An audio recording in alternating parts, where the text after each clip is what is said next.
Assalamualaikum warahmatullahi wabarakatuh. Perkenalkan, nama saya Muhammad Rizky Farhan dengan NIM 130221056. Di sini saya perwakilan dari kelompok 1 dalam tugas besar RKPL mendemonstrasikan hijrah. Di sini saya sudah melakukan registrasi terhadap jiranya sendiri. Di sini saya akan mengisikan nama untuk proyek ini. Ini dan kita akan merubah metode yang dipakai menggunakan Scrum. Saya akan menggunakan template tersebut. Salah satu tim manage project, lalu membuat project.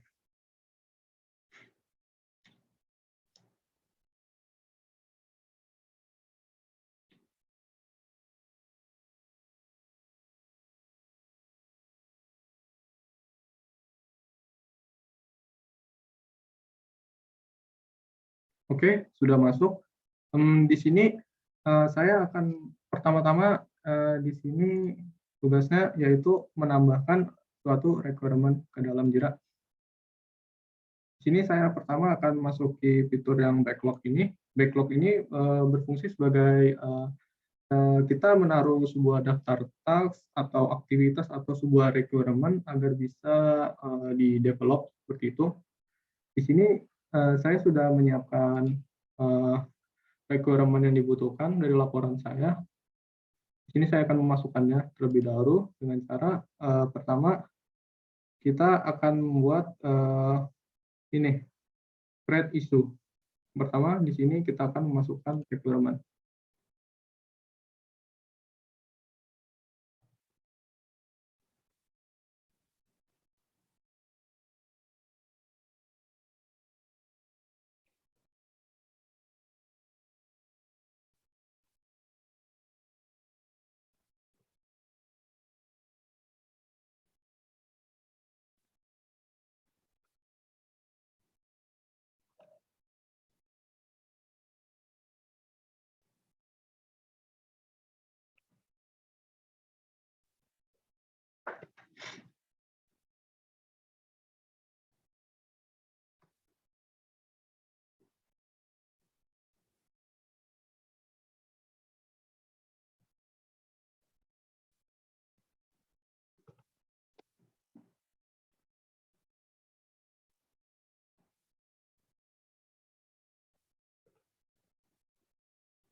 Oke, di sini saya sudah memasukkan semua requirement.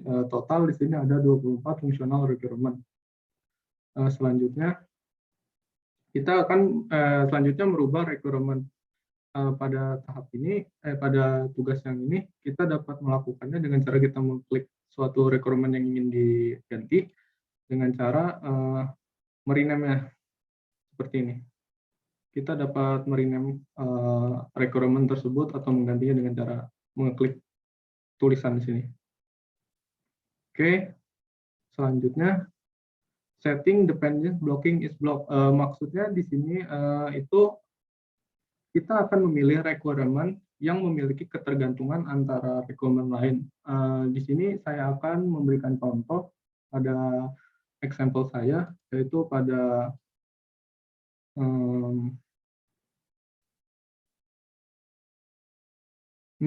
pada ini requirement 10 dan requirement ke-11. Nah, requirement 11 ini memiliki ketergantungan pada requirement 10. Kita dapat mengakses notifikasi di forum kelas jika kita sudah mengikuti kelas online. Nah, maka dari itu, requirement 11 ini mempunyai ketergantungan dari requirement 10. Jadi requirement 10 haruslah diselesaikan terlebih dahulu, lalu requirement 11 baru bisa dijalankan. Di sini untuk melakukan depend ya, menandainya seperti ini, dengan cara mengklik requirement 11, lalu kita link issue, klik ini baru link issue. Setelah itu, nah ini kita tulis bagian sistem akan, lalu kita cari yang 10.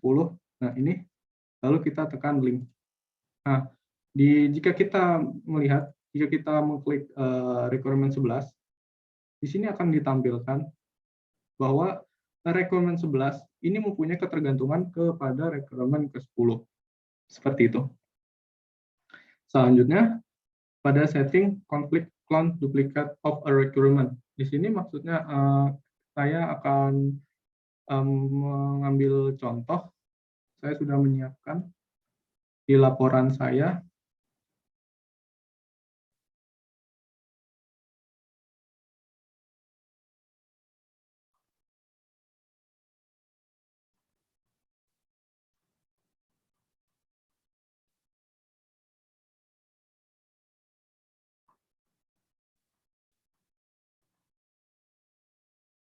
Nah, di sini saya akan memasukkan requirement 17 dan requirement kedua-dua.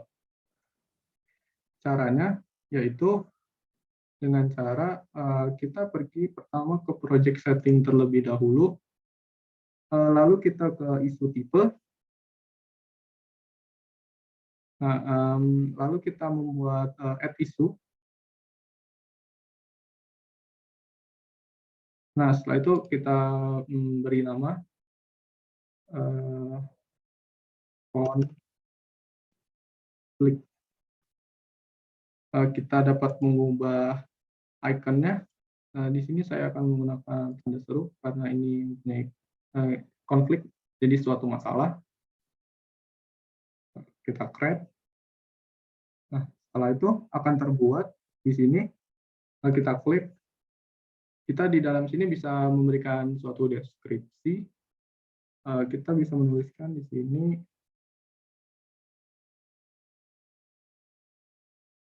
sesuai dengan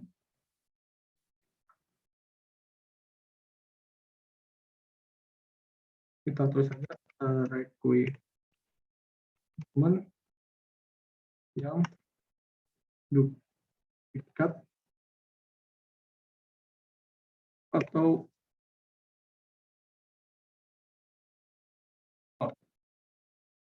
setelah itu kita tekan OK. Setelah itu kita langsung tekan save change saja. Nah, sudah tersave. Lalu kita kembali ke project kita. Di sini, maaf, salah. Ini, lalu ke bagian ini. Nah, lalu kita bisa menambahkan cat issue. Lalu kita rubah ini menjadi konflik yang kita buat tadi. Nah, lalu kita di sini dapat memasukkan ini,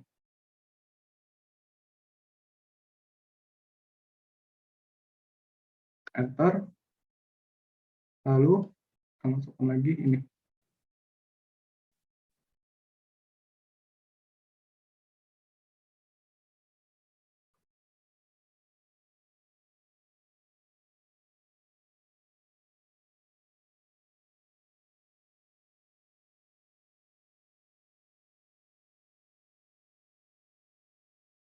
Nah, sudah terbuat, lalu kita dapat menghubungkannya dengan cara mengklik ini, lalu kita linkkan seperti sebelumnya.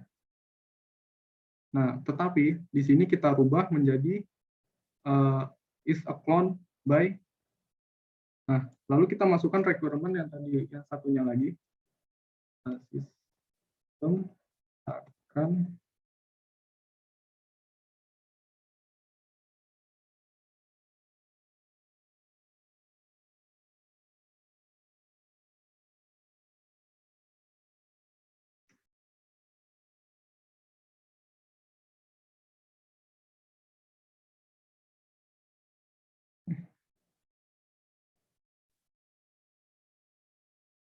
ini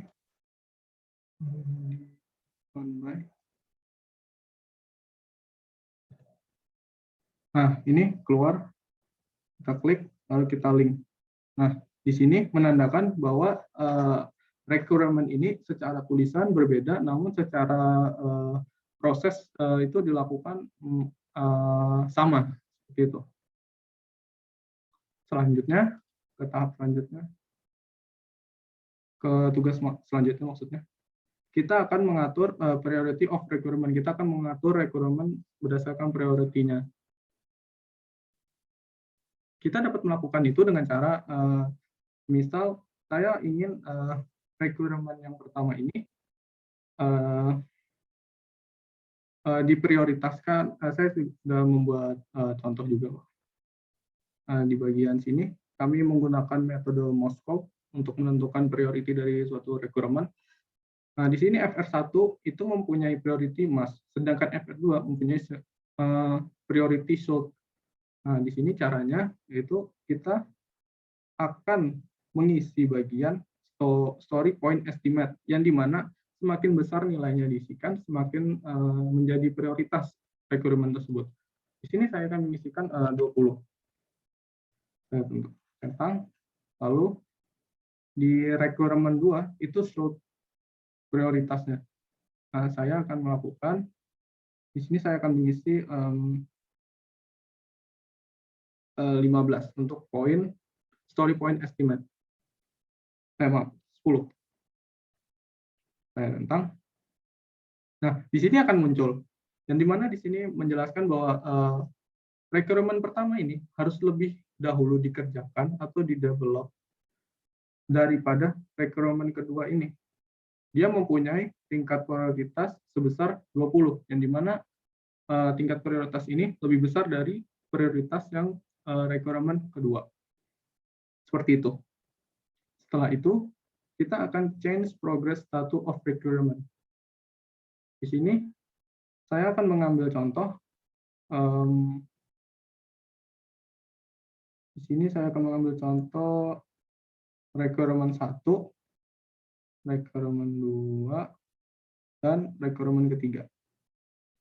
Nah, setelah itu kita pindahkan ke bagian atas ini. Jika tidak ada, yang di bagian atas bisa menggunakan create sprint. Lalu jika dia di bagian bawah, munculnya di bagian sini, kalian bisa menekan ini, bagian sini, dan nanti akan ada tulisan pindahkan ke atas seperti itu dalam bahasa Indonesia. Setelah itu, ini saya sudah mengambil contoh, lalu saya akan mulainya start print.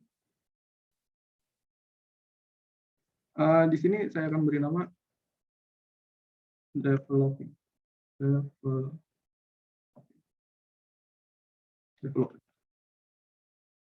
Saya start. Nah, pada bagian ini akan terdapat requirement yang saya taruh tadi di bagian sprint, lalu saya start, akan masuk ke dalam tahap progres. Jika dia dalam tahap progres, kalian ini requirement ini bisa dipindahkan ke dalam in progress. Begitu juga requirement kedua dan ketiga. Dan kita dapat jika sudah sebelumnya kita bisa memundurkan requirement tersebut ke bagian to do. Seperti ini kita mundurkan lagi. Kita mundurkan, sudah dapat. Kenapa bisa dilakukan seperti itu? Kita melakukan bisa maju, bisa ditaruh dan sini dan to do tree issue kembali lagi ke awal. Karena di sini saya menggunakan metode Scrum, yang di mana metode Scrum itu bersifat perulangan, iteratif. Jadi kita dapat melakukan jika sudah sampai tahap done, lalu kita ingin mengulangnya lagi, memastikan ngulang, kita dapat memundurkan lagi requirement tersebut ke tahap yang awal sini. Nah, jika requirement tersebut sudah selesai semua di bagian dan kita ingin menyelesaikannya, memasukkan ke dalam bagian yang selesai seperti itu, kita dapat menekan bagian complete sprint. Kita tekan, di sini complete develop sudah selesai, kita complete sprint. Itu saja dari saya pemaparan tentang cara penggunaan Jira. Sekian dari saya, bila ada salah kata mohon dimaafkan. Assalamualaikum warahmatullahi wabarakatuh. Terima kasih.